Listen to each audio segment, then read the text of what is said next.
everyone, today we're looking at this Hulk from Spider-Man Brand New Day. And let's take a look at the box first before we get into opening how he looks and all of it, etc. There's a photo of him on the side. There's a photo of the Hulk on the back. I realize they're using like more of an art photo instead of like the figure itself, which is interesting. And there's some info right there if you want to pause to read. And nothing on the side, nothing on the bottom. Alright, let's get to opening this guy.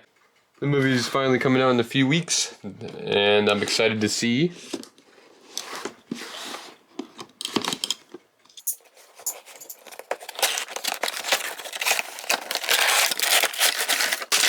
Alright, I got the accessories out that came up with the Hulk. First, let's take a look at his face.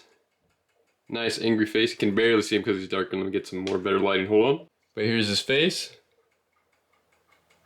I can't tell if his eyes are green. Let me try to focus on that. It looks like they are green. You can see. He comes with two hands. More kind of like, looks like a grabbing kind of hand. It's a nice, very green. Kind of darkish. And he comes with two web effects. I assume this can go on his face. And I think his hand? I'm not sure. Looks like I assume his hand. This goes on his hand, I assume. That's what it looks like. And here's the main man himself, Hulk. He has this very dark green going on, the brown pants. One day we'll get the purple. Probably not though. Full view of his body. And I assume the shirt is removable. Let me give that. This is the first time seeing like one of those like ripped cloth pieces, but it's like on there. It's not like a removable piece. How do we take this off actually? Alright, there we go. You gotta have to kind of bend his arms a bit to get it off. Alright, here's a piece of the cloth that is ripped basically. His little rubber piece that's easy to come off. You just have to bend his arms to take it off. It's pretty simple. Alright, let's check the articulation on this guy. Yeah, I was already bending his arms a bit. You can already tell. Yeah, here, close up. Oh, his arm wants to pop off. And let's see. Get him in the flexing pose, sort of. Let me. Yep, like that. Arms can obviously bend well, usual stuff. Wrist can move.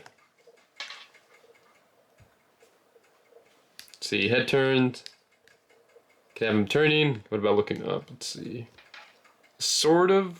Not really. Looks like you can't. So that's a bit a shame. Left hand obviously can move. Stiff legs. Well, obviously it's a bigger figure, so I assume it would have that. Can't get any ab crunches, but obviously you could pose him, so that's pretty good. If you want to have him in, like in some kind of dynamic pose. Alright, we'll do some height comparisons. Here's a height comparison next to the Marvel vs. Capcom Juggernaut. I unboxed this guy, you can check it on the top right. And a height comparison next to the Red Hulk. And there he is next to Marvel Legends Hulkbuster. And next to your average 6-inch Marvel Legend. I almost forgot to do his iconic pose. Let me do that real quick. You know, his Hulk smash. Close enough. So I'm not sure if that's where it goes, but you know, I'm trying it out. I assume this one goes on his hand. It's kind of like something like that, I assume. Alright, I'm gonna switch out the head and put on his more normal face. There we go, looking more of the classic Hulk. But yeah guys, that was it for this video. If you liked this video, make sure to hit the like button down there and subscribe button somewhere on your screen, and I'll see you guys in the next unboxing.